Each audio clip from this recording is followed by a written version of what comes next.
Okay guys, this video is for your dynamics tutorial. Okay, I realized I didn't post the answers or the video. So sorry about it. Okay, so I actually went through question 1 and 2 in class, so now I'm starting for question 3. Okay, so a bullet actually fired from a gun penetrates a block of wood and stop at a certain depth inside it. Okay, so I always encourage you all to draw free body diagram. So I'm going to draw the bullet. Let's say it's going in this direction. Okay, but for the free body diagram, I will actually just focus on the bullet. So it's actually going in this direction, right? So I should write it as the motion. Yeah. Okay, so free body diagram focus on the forces acting on the object, on the body or on the object. So for this bullet, right, I'm only focused on the forces that is acting on the bullet, not by the bullet, is on the bullet. So I will say that as the bullet is hitting the wood is applying a force on bullet by wood. Okay, I don't even draw my wood out because I'm only focused on the bullet as the body, and I'm only focusing on the force on the bullet. All right, so after the bullet is fired, right, and when it hits the wood, the only horizontal force that the bullet encounter, it is this force. It is the force on the bullet by the wood. So this becomes the resultant force. Okay, this becomes the resultant force, and this resultant force is actually opposite in direction to the motion. It's opposite in direction to the motion, and that is why, look at this answer. Based on Newton's second law of motion, the bullet decelerates. Why does it decelerate? Because it's going from left to right.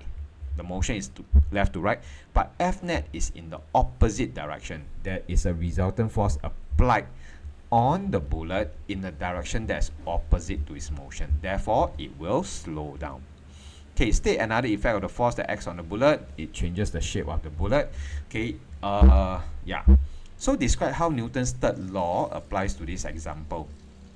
So for Newton's third law, there are 4 things that you need to remember.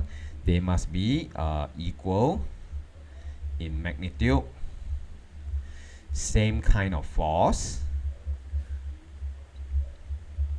Okay, so these are the similarity. For opposite, for the difference, we talk about opposite body. Okay, you must act on opposite body. That means A hits B, B hits A. Alright, and it must be in opposite direction. Okay, so I will need to have all these 4 points within my description.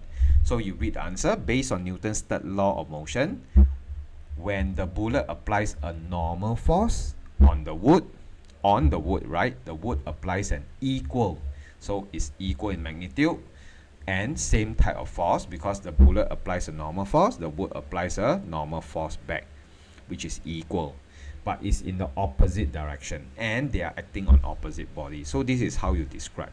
Now you can memorize Newton's third law, but the more difficult question is how do we apply it, and students always forget about this part. It must act on opposite body. Okay, later on I will have a question that I will test you again. Now question 4, a 2200 kg, so I take note that this is mass. Okay, it hovers stationary at a certain height. When it hovers stationary, that means the forces are balanced, right? So actually this first statement contains 2 very important information. One is the mass is 2200, the other one is the forces are balanced.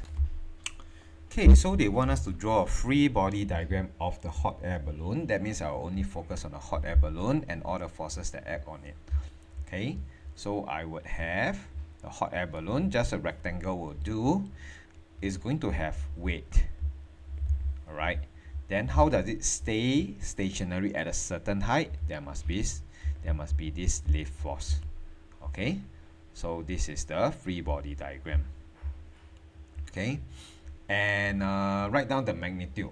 Okay, so basically the weight is 22,000 Newton. How do I get 22,000? You learn W equals to mg, right? Since the mass is 2,200, g on earth is 2,200. Okay, so the g is 10, therefore the weight will be 22,000 Newton. And the lift force must be 22,000 Newton because it is hovering at a stationary position, therefore the Fnet is 0. Okay, subsequently a 150 kilogram sandbag hung on a hot air balloon was released. Describe and explain the subsequent motion of the hot air balloon after the sandbag was released. That means after the 150 kg sandbag release, the mass decreases. Therefore, the weight also decreases, right? We can actually do a calculation. Previously, the mass was 2,200 kg. Now we subtract 150 kg. We are left with 2050 kg. So now the weight is actually 20500 Newton. But there wasn't anything to change the lift force. So the lift force is still 22000 Newton, which is upwards, weight is downwards, right? So maybe just draw my free body diagram again. Now the new weight is 20500 Newton. The lift force is 22,000 Newton. So there is actually a Fnet of 1,500 Newton, which means it's going to accelerate. Every time there's a Fnet, there's acceleration. Every time an object is accelerating, there's going to be Fnet. Okay, next question. 12,000 kg airship, so this is my mass, take note of it, is traveling with constant horizontal velocity at a certain height. That means horizontal velocity, acceleration is 0, which means your Fnet is 0. Okay, your Fnet is 0. And because it's traveling at a certain height, the lift force is going to be equals to the weight. So they want us to draw a free body diagram. So these are the 4 forces acting on the airship. We have the weight, which we can actually calculate, W equals to mg. Take note that the mass must be in kilograms, 12,000 times g of 10 on earth. So I'll have 120,000 Newton, which means my lift force is also going to be 120,000 Newton in the upward direction. Okay, it produces a forward force of 15,000 Newton. So I just write this 15,000 Newton. That means air resistance must also be 15,000 Newton because Fnet is 0 in the horizontal direction. Okay, subsequently the engine and propeller of the airship was switched into reverse. So now I still have my lift force, I still have W, but now the force is backwards. But remember, the motion of the airship was to the left or forward. So now my engine force is reverse. And because the airship is still going to the left, the air resistance is still to the right. It opposes the motion. So they want us to describe and explain the subsequent motion. When force F is reversed, resultant force now acts backwards. There's no longer a forward driving force. And this resultant force is opposite to the direction which the airship is traveling. So in the horizontal direction, your Fnet is now in the reverse direction, opposite from the motion of the airship. So if the motion and Fnet direction are opposite, there will be deceleration. Okay, but if motion is to the left and Fnet is also to the left, then it will result in acceleration.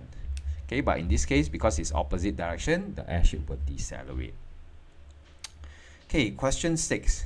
15,000 kg, so this is my mass. It descends, that means it's moving downwards. This is the direction of the motion towards the surface of the moon. So moon, gravitational acceleration is 1.6. This is actually equals to the gravitational field strength of 1.6 Newton per kg. Okay, so Newton per kg and meter per second square, you can take it to be the same. On Earth, G on Earth is 10 Newton per kg. But the G of Earth also give us a gravitational acceleration of 10 meter per second square. So they have the same values. Yeah. Back to this question, it descends towards the surface of the moon with a deceleration of 0.1. That means there's going to be deceleration. When there's deceleration, there's also going to be Fnet, right? Whether there's acceleration or deceleration, there is still Fnet. So Fnet equals to ma. So equals to 15000 multiplied by 0.10. So I'll get 1500 Newton. So I have Fnet. But let's keep it aside first because the question is asking for the weight of the spacecraft. So remember to use the correct G. Okay, some people may still be using 10 because they thought it's always the same as on Earth. So the weight is 24,000 Newton. Therefore, determine the magnitude of the force produced by the spacecraft thruster. So I will draw a free body diagram. I have 24000 Newton. And I also have my Fnet. So my Fnet is actually in the upward direction. Why not downward?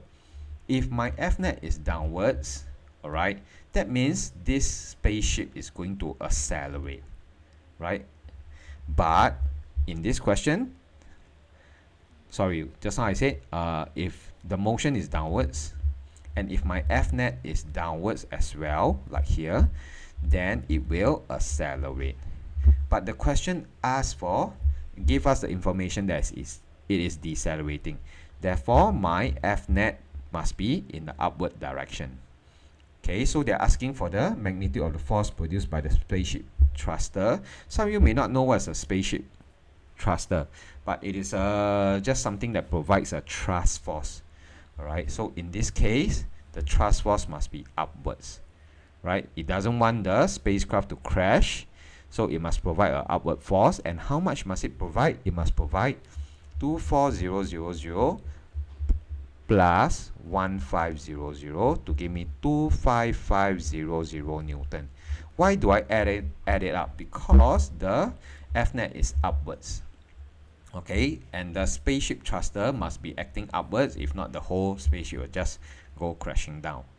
Okay, so it must be 25500 Newton versus this 24000 Newton, so as to give me a upward net force of 1500. Okay, so always draw your free body diagram so as to analyze the forces and the Fnet. Okay, the last question. Explain why a feather hits the ground much later than a stone when both are released simultaneously from the same height. So again, I draw my free body diagram. I have a stone, it has a weight, okay, and I have a feather, okay, and the weight definitely is lesser. Okay, so because for the stone the weight is much greater than the air resistance acting on it compared to the feather. When they are first dropped, there is zero air resistance. Okay, because when they are first dropped, the speed is low, okay, due to velocity becoming zero. But as they drop, due to the gravitational acceleration on Earth, their speed is going to increase. So as their speed increases, air resistance will increase. Okay, so now if I draw in my air resistance, okay, you see that due to the small weight of the low weight of the feather, the air resistance will be equal to the weight very quickly.